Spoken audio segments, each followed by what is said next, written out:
Hi, in this video, we're going to take a look at how you can enable or disable mobile hotspot or Wi-Fi mobile hotspot on your Samsung Galaxy S21 series.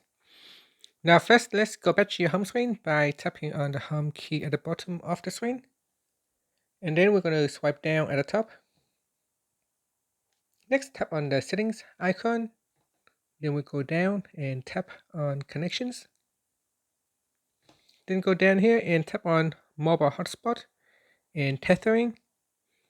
At the top here, tap on mobile hotspot switch to turn it on or off.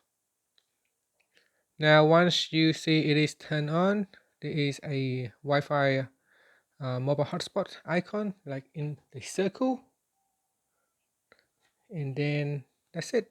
So you can tap on the home key to go back to your home screen.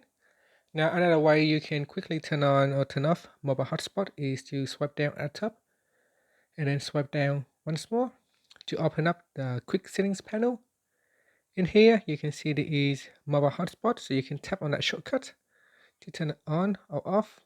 Now you can also touch and hold to that to go directly to the mobile hotspot setting page.